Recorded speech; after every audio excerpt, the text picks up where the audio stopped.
அகிலம் நியூஸ் உறவுகளுக்கு வணக்கம். அகிலம் நியூஸின் இன்றைய மதிய நேர பிரதான செய்தி அறிக்கையில் முதலில் தலைப்புச் செய்திகள். கடவுச்சீட்டு விநியோகம் தொடர்பில் வெளியான புதிய தகவல். உலகை அச்சுறுத்தும் மற்றுமொரு வைரஸ் பரவல். கட்டுநாயக்கா விமான நிலையத்தில் பாதுகாப்பு அதிகரிப்பு.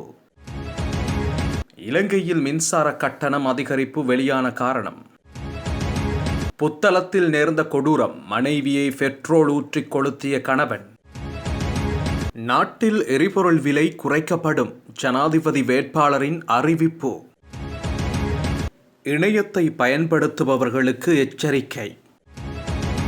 தேர்தலுக்கான மாதிரி வாக்குச்சீட்டை வெளியிட்ட ஆணைக்குழு. தொடர்வன விரிவான செய்திகள். கடவுச்சீட்டு விநியோகத்தில் தற்போது நெருக்கடி நிலைமை ஏற்பட்டுள்ளமையால் நாளாந்தம் 1000 கடவுச்சீட்டுகளை வழங்க நடவடிக்கை எடுத்துள்ளதாக குடிவரவு குடியகழ்வு கட்டுப்பாட்டாளர் ஜெனரல் ஹர்ச இலுக்பிட்டிய தெரிவித்துள்ளார். பத்தரமுள்ள குடிவரவு குடியகழ்வு திணைக்களத்தில் நிலவும் நெரிசல் தற்போது நீங்கியுள்ளதாக தெரிவித்துள்ளார். கடவுச்சீட்டு அச்சடிக்கும் புத்தகங்கள் நிலுவையின் காரணமாக சில தட்டுப்பாடுகளுடன் கடவுச்சீட்டு அச்சிட வேண்டிய நிலை ஏற்பட்டது. ஆனால் தற்போது புதிய புத்தகங்கள் கிடைத்துள்ளதாகவும் இதனால் தினமும் 1000 கடவுச்சீட்டுகள் அச்சிடப்படும். அக்டோபர் மாதம் வரை குடிவரவு திணைக்களத்தின் இணையதளத்தினூடாக திகதிகளை முன்பதிவு செய்தவர்களுக்கு கடவுச்சீட்டு வழங்கப்படும். முன்பதிவு செய்ய கடினமாக இருக்கும் அவசர தேவைகள் உள்ளவர்களுக்கும் சிறப்பு வாய்ப்பினூடாக கடவுச்சீட்டு வழங்கப்படும். புதிய பாஸ்போர்ட் புத்தகங்கள் எதிர்வரும் அக்டோபர் மாதம் பெறப்பட உள்ளது. இதனால் பாஸ்போர்ட் அச்சிடப்படும் பணியும் அந்த மாதம் முதல் ஆரம்பிக்கப்படும். கடவுச்சீட்டு அச்சிடுவதற்கு புத்தகங்கள் இல்லாமல் தேவையற்ற உத்தியோகபூர்வ அழுத்தங்கள் போன்ற காரணங்களை சுட்டிக்காட்டி தான் ராஜினாமா செய்ய போவதாக வெளியான செய்திகள் பொய்யானவை என குடிவரவு கட்டுப்பாட்டாளர் நாயகம் தெரிவித்துள்ளார். தனது பதவியை ராஜினாமா செய்ய போவதில்லை எனவும் ராஜினாமா கடிதம் எவருக்கும் அனுப்பவில்லை எனவும் தெரிவித்துள்ளார். மேலும் தான் பதவி விலகுவதற்கான காரணம் இல்லை என தெரிவித்த குடிவரவு குடியகழ்வு கட்டுப்பாட்டாளர் நாயகம் ஹர்ச இலுக்பிட்டிய பத்திரமுள்ள குடிவரவு குடியகழ்வு திணைக்களத்தில் நிலவும் நெரிசல் தற்போது நீங்கியுள்ளதாகவும் அவர் மேலும் தெரிவித்துள்ளார்.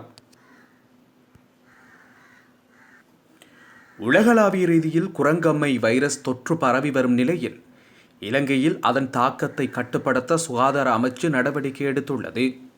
அதற்கமைய கட்டுநாயக்கா விமான நிலையம் உட்பட நாட்டிலுள்ள விமான நிலையங்கள், துறைமுகங்கள் ஆகியவற்றில் அதிகப்படியான பாதுகாப்பு நடவடிக்கைகள் முன்னெடுக்கப்பட்டு வருகின்றன. எம்பாக்ஸ் எனும் குரங்கம்மை நோய் தாக்கம் அதிகரித்துள்ள நிலையில் உலக சுகாதார ஸ்தாபனம் அதனை உலக பொது சுகாதார அவசரகால நிலையாக பிரகடனப்படுத்தியுள்ளது. அதே நேரம் இதற்கான தடுப்பூசிகளை உற்பத்தி செய்யும் செயற்பாடுகளை விரைவுபடுத்துமாறு உலக சுகாதார ஸ்தாபனம் விடயத்துடன் தொடர்புடைய நிறுவனங்களை அறிவுறுத்தியுள்ளது. இந்த நிலையில் எம்பாக்ஸ் என்ற குரங்கு காய்ச்சலானது ஆப்பிரிக்கா கண்டத்தின் 13 நாடுகளில் பரவியுள்ளதாக உலக சுகாதார ஸ்தாபனம் தெரிவித்துள்ளது. குறித்த நோய் தொற்று பாகிஸ்தானில் 3 பேரிடம் அடையாளம் காணப்பட்டுள்ளதாக அறிவிக்கப்பட்டுள்ளது. ஐக்கிய அரபு எமிரேட்ஸிற்கு சென்று திரும்பியவர்களே இந்த தொற்றுக்கு முகம் கொடுத்துள்ளனர். ஆசிய நாடுகளுடன் ஒப்பிடும்போது இலங்கையின் மின்சார கட்டணம் 3 மடங்கு அதிகம் என தனியார் நிறுவனம் ஒன்று தகவல் வெளியிட்டுள்ளது. அத்துடன் இலங்கையில் மின்சார கட்டணம் உயர்ந்துள்ளமைக்கான காரணம் வெளியிடப்பட்டுள்ளது. தினமும் மாலை 6 மணி முதல் இரவு 11 மணி வரை அதிக மின்சாரம் நுகரப்படுகின்றது. இதன் காரணமாக நீர் மின்சாரத்துடன் கூடுதலாக எண்ணெய் மற்றும் நிலக்கரியில் இயங்கும் மின் உற்பத்தி நிலையங்களும் இயக்கப்படுகின்றன. அந்த காரணங்களால் இலங்கையில் மின்சார கட்டணம் உயர்ந்துள்ளது. உலகின் சில நாடுகளில் மின்சார நுகர்வோருக்கு நவீன முறைகள் அறிமுகப்படுத்தப்பட்டுள்ளன. இதற்கிடையில் வாடிக்கையாளர்கள் தங்கள் தேவைகளுக்கேற்ப மின்சாரத்தை ப்ரீபெய்ட் முறைகள் மூலம் பெற்றுக்கொள்ளலாம். அதனால் அவர்களுக்கு அதிக மின் கட்டணம் இல்லை என்று கூறப்படுகின்றது. மின்சாரத்திற்கு ஸ்மார்ட் மீட்டர்களை பயன்படுத்துவதன் மூலம் நுகர்வோர் மின்சார பாவனையை குறைக்க முடிந்துள்ளதாக தெரிவிக்கப்படுகின்றது. அந்த முறையில் வாடிக்கையாளர் ஒவ்வொரு நாளும் மாலை 6 மணி முதல் இரவு 11 மணி வரையிலான மின் நுகர்வை நிர்வகிக்க முடியும். இதன் மூலம் மின்சார கட்டணத்தை மேலும் குறைக்கலாம் என தெரிவிக்கப்படுகின்றது. புத்தளம் வெண்ணப்புவ பகுதியில் தீக்காயங்களுக்குள்ளான நிலையில் வைத்தியசாலையில் அனுமதிக்கப்பட்ட குடும்ப பெண்ணொருவர் சிகிச்சை பலனின்றி நேற்று உயிரிழந்துள்ளார் என வெண்ணப்புவ போலீசார் தெரிவித்துள்ளனர். வைக்கால சித்தாந்திரி பகுதியைச் சேர்ந்த 37 வயதுடைய 4 பிள்ளைகளின் தாயே இவ்வாறு உயிரிழந்துள்ளதாக போலீசார் குறிப்பிட்டுள்ளனர். உயிரிழந்த குறித்த பெண் கடந்த 9 வருடங்களாக தொழில் நிமித்தம் வெளிநாட்டில் வசித்து வந்துள்ள நிலையில் கடந்த 2 மாதங்களுக்கு முன்னர் இலங்கைக்கு வந்துள்ளார் என தெரிவிக்கப்படுகின்றது. இவ்வாறு இலங்கை திரும்பிய குறித்த பெண் தனது வீட்டிற்கு வருகை தந்து 3 நாட்கள் மாத்திரம் கணவன் மற்றும் பிள்ளைகளுடன் தங்கிய நிலையில் கணவனுடன் ஏற்பட்ட கருத்து முரண்பாடு காரணமாக வீட்டை விட்டு வெளியேறி கொச்சிக்கடை பகுதியில் வாடகை வீடொன்றில் தங்கியுள்ளார் என விசாரணையில் தெரியவந்துள்ளது என போலீசார் குறிப்பிட்டுள்ளனர். இதனையடுத்து 11ஆம் திகதி தனது பிள்ளையின் பிறந்த நாளை கொண்டாடுவதற்காக கடந்த 7ஆம் திகதி குறித்த பெண் மீண்டும் வீட்டுக்கு வருகை தந்துள்ளார். வீட்டிற்கு வருகை தந்த நாள் முதல் கணவனுக்கும் மனைவிக்கும் இடையில் வாக்குவாதம் ஏற்பட்டதாகவும் கடந்த 13ஆம் திகதி மாலை நபரொருவருடன் தொடர்பு கொண்ட குறித்த பெண் தன்னை வந்து அழைத்து செல்லுமாறு தொலைபேசியில் கூறியுள்ளார் என்றும் கணவன் போலீஸ் விசாரணையில் தெரிவித்துள்ளார். தனது மனைவி கொச்சிக்கடை பகுதியைச் சேர்ந்த நபரொருவருடன் நீண்ட காலமாக கள்ளத்தொடர்பில் இருந்ததாகவும் தன்னுடனான உறவை துண்டித்து வாழ்ந்து வந்ததாகவும் கணவன் தெரிவித்துள்ளார்.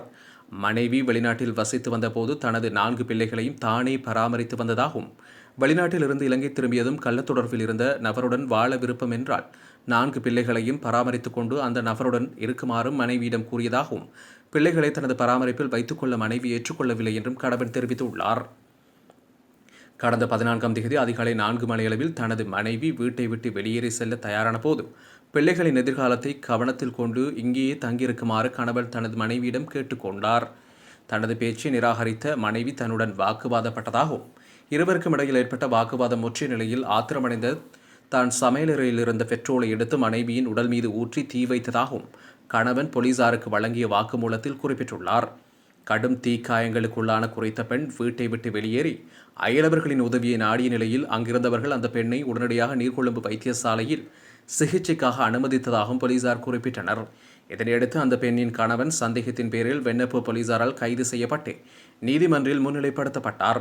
தனது 4 பிள்ளைகளையும் தானே பராமரிக்க வேண்டிய பொறுப்பில் இருப்பதாகவும் தனக்கு பிணை வழங்குமாறும் சந்தேக நபர் சார்பில் கோரிக்கை முன்வைக்கப்பட்டது. சந்தேக நபர் சார்பில் முன்வைக்கப்பட்ட கோரிக்கையை பரிசீலனை செய்த நீதிமன்றம் அவரை பிணையில் செல்ல அனுமதி வழங்கியிருந்தது.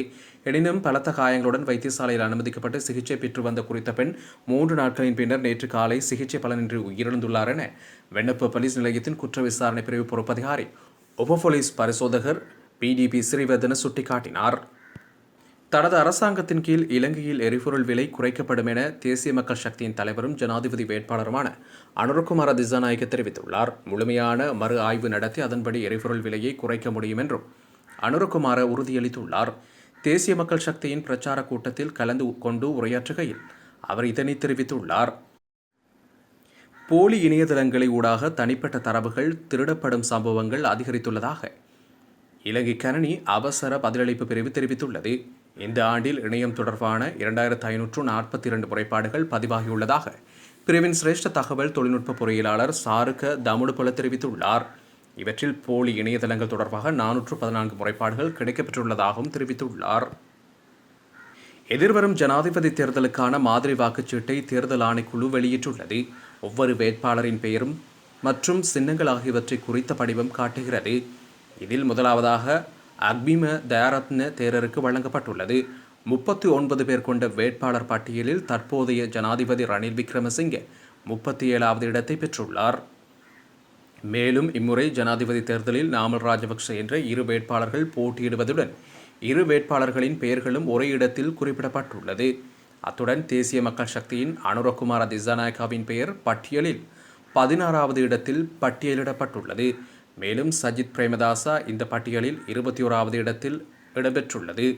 இதற்கமைய ஜனாதிபதி தேர்தல் தொடர்பான வாக்குச்சீட்டுகளை அச்சிடும் பணிகள் ஏற்கனவே ஆரம்பிக்கப்பட்டுள்ளதாக அரசாங்க அச்சக அலுவலகத்தின் பிரதானி கங்கானி கல்பனியில் இணங்கி விளக்கமளித்துள்ளார். நிலவும் மழையுடனான வானிலை காரணமாக ஆறுகளின் நீர்மட்டம் அதிகரித்துள்ளதாக நீர்ப்பாசன திணைக்களம் தெரிவித்துள்ளது. இதன்படி கழுகங்கை, மாகுரகங்கை, ஜின்கங்கை ஆகியவற்றின் நீர்மட்டம் அதிகரித்து வருகின்றன. அத்துடன் கூடாகங்கையின் சிறிய அளவிலான வெள்ளப்பெருக்கு ஏற்படுவதற்கான சாத்தியம் நிலவுவதாக அந்த திணைக்களம் தெரிவித்துள்ளது. குறித்த ஆறுகளை அண்டிய தாழ்நில பகுதியில் வசிக்கும் மக்கள் வெள்ளம் தொடர்பில் அவதானத்துடன் செயற்படுமாறு எச்சரிக்கப்பட்டுள்ளனர். இத்துடன் அகிலம் நியூஸின் மதிய நேர பிரதான செய்திகள் நிறைவுக்கு வருகின்றது. இலங்கையில் பிரதான செய்திகளை அறிந்து கொள்ள அகிலம் நியூஸுடன் என்றும் இணைந்திருங்கள். நன்றி, வணக்கம்.